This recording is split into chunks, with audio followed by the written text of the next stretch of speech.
Ladies and gentlemen, welcome to Chanel Jasmine, the best novel Chanel for romantic stories.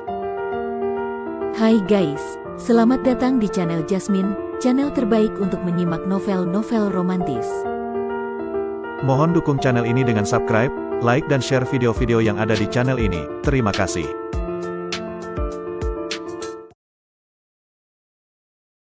Kaisar Agung Seni Bela Diri Bab 1257. Sebagai putri dari Raja Abadi, Yun Xuan tentu saja berlatih menggunakan teknik kultivasi tingkat abadi, dan dalam tubuhnya pun telah lama mengalir kekuatan abadi yang terkondensasi. Jimat abadi hanya bisa diaktifkan dengan kekuatan abadi, dan begitu separuh dari kekuatan dalam tubuhnya disalurkan ke jimat itu, seberkas cahaya menyilaukan pun memancar dari permukaannya. Wung, Dewi Yun Xuan mengibaskan tangannya, dan jimat itu langsung berubah menjadi pelangi cahaya yang melesat ke depan. Ketika Patriark Sentian menyadarinya, semuanya sudah terlambat. Tubuhnya terkunci, bahkan bukan hanya tubuhnya, melainkan juga ruang dan waktu di sekelilingnya ikut dibekukan, seakan seluruh dunia terhenti. Bukan sekadar teknik penghentian waktu biasa, tapi sesuatu yang jauh lebih menakutkan. Saat Dewi Yun Xuan mengaktifkan jimat abadi, Luo Xiu pun telah mengumpulkan kekuatan abadi di dalam tubuhnya, dan di saat Patriark Sentian terkena efek penguncian dari jimat tersebut, Luo Xiu langsung menghilang menggunakan kemampuan teleportasi dan muncul tepat di atas kepala Patriark Sentian. Apa ini? Teknik apa? Seru Patriark Sentian dengan wajah penuh keterkejutan. Satu-satunya hal yang masih bisa bergerak hanyalah pikirannya, sementara tubuh, kekuatan spiritual, bahkan kesadarannya sendiri turut terkunci, membuatnya merasa terjebak dalam krisis yang sangat menakutkan.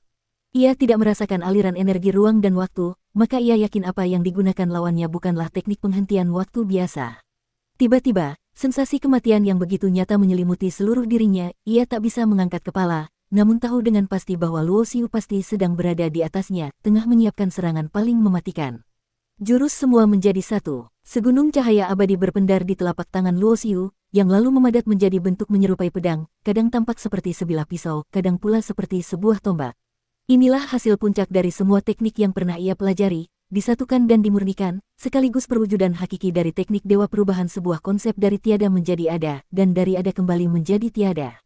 Yang pertama menciptakan, yang kedua menghancurkan. Dalam kondisi tanpa pertahanan sama sekali, dan ditambah dengan fakta bahwa Patriark Sentian bukanlah ahli penguatan tubuh, kekuatan fisiknya takkan mampu menahan serangan ini. Blar, dalam sekejap, semburan darah melayang ke udara, cahaya abadi menerobos tubuh Patriark Sentian dari atas hingga bawah, menembus tanpa perlawanan. Tubuh Luo Xiu muncul tak jauh dari tempat itu. Napasnya terengah-engah berat, karena sebelumnya ia telah mengerahkan energi untuk mengaktifkan menara Huang dan kini kembali menggunakan teknik pamungkas, membuat kekuatan abadi dalam tubuhnya hampir terkuras habis, bahkan rasa lemah yang sudah lama tidak ia alami pun kini kembali muncul. Di sisi lain, wajah Dewi Yun Xuan juga tampak pucat. Menjaga agar jimat abadi tetap aktif bukanlah hal yang mudah, namun untungnya, Luo Xiu berhasil menyelesaikan tugasnya dan melakukan serangan penentu. Wung, jimat emas itu kembali ke tangan Dewi Yun Xuan dalam wujud cahaya, membuktikan bahwa benda itu bukan sekali pakai, melainkan sebuah artefak sejati layaknya harta spiritual. Dari pertarungan ini, Luo Xiu benar-benar menyadari betapa menakutkannya kekuatan seorang suprim tingkat puncak. Jika bukan karena kerjasamanya dengan Dewi Yun Xuan, meski dengan semua persiapan yang matang, ia jelas bukan tandingan Patriark Sentian. Paling-paling hanya bisa melarikan diri, kecuali ia bersedia mengorbankan segalanya untuk memasuki kondisi setengah abadi selama 15 menit. Darah seorang suprim tingkat puncak mewarnai langit, dan tubuhnya yang kehilangan segala tanda kehidupan jatuh dari angkasa.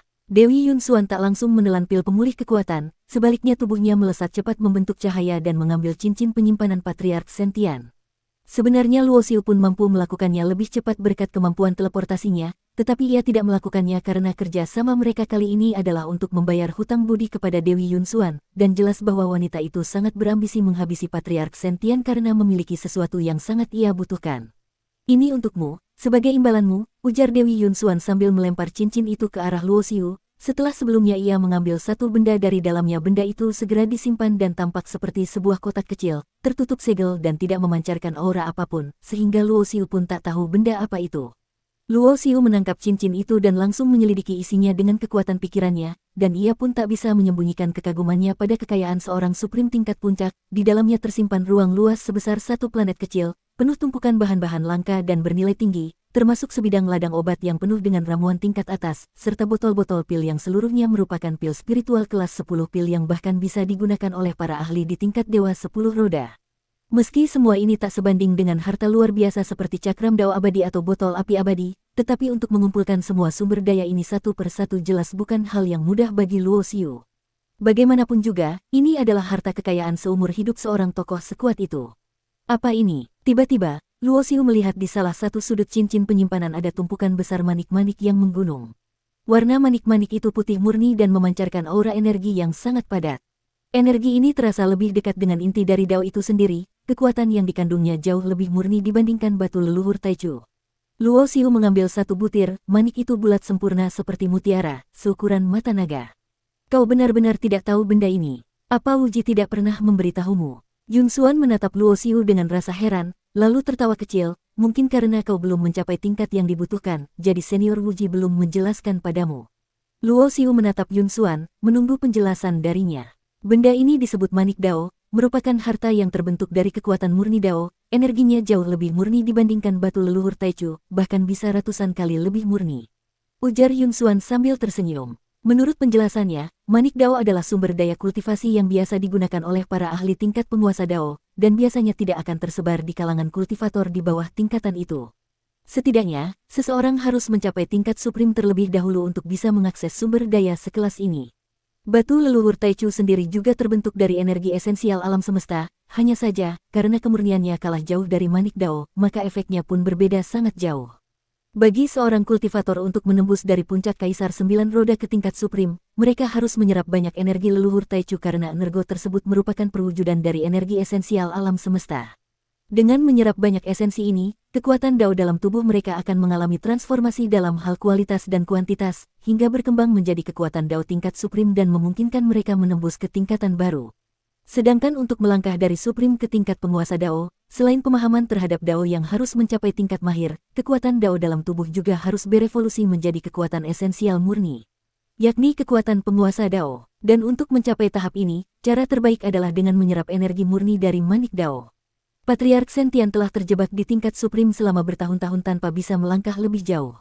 Ia pun telah mengumpulkan cukup banyak manik dao, tetapi karena pemahamannya terhadap dao belum mencapai tingkat mahir, maka meskipun ia memiliki manik dao, ia tetap tidak bisa menembus ke tingkat penguasa dao.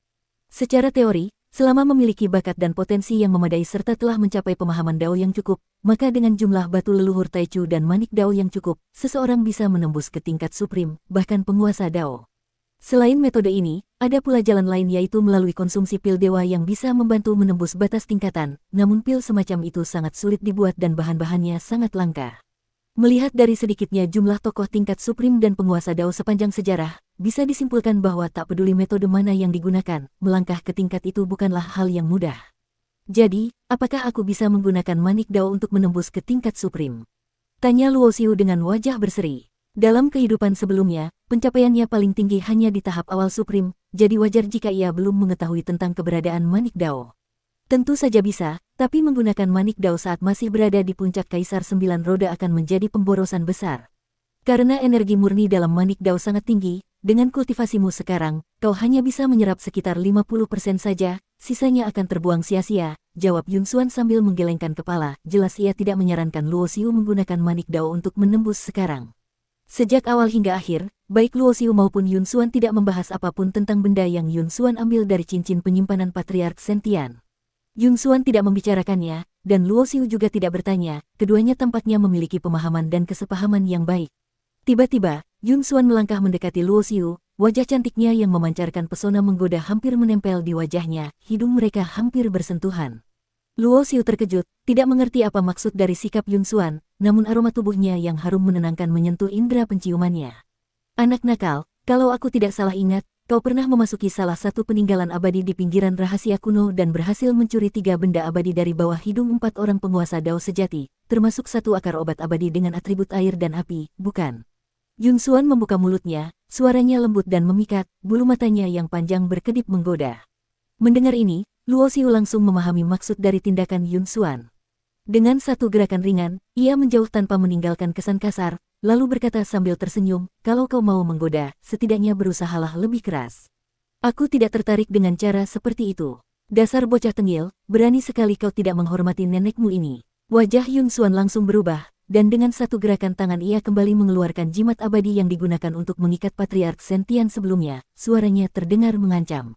Aku bukan Patriark Sentian yang tolol itu. Sekalipun kau mengaktifkan jimat itu, aku masih cukup cepat untuk lolos darinya, jawab Luo Xiu santai. Meski terdengar percaya diri, Luo Xiu sebenarnya masih cukup waspada terhadap jimat itu. Jika tidak terjebak, maka tak masalah, tetapi jika sampai tertangkap, maka ia benar-benar akan berada di bawah kendali lawan. Sudahlah, akar obat air api yang kau miliki juga tidak akan berguna bagimu, lebih baik kau tukarkan dengan sesuatu dariku, bagaimana? Yun Xuan pun mengutarakan niatnya bersambung.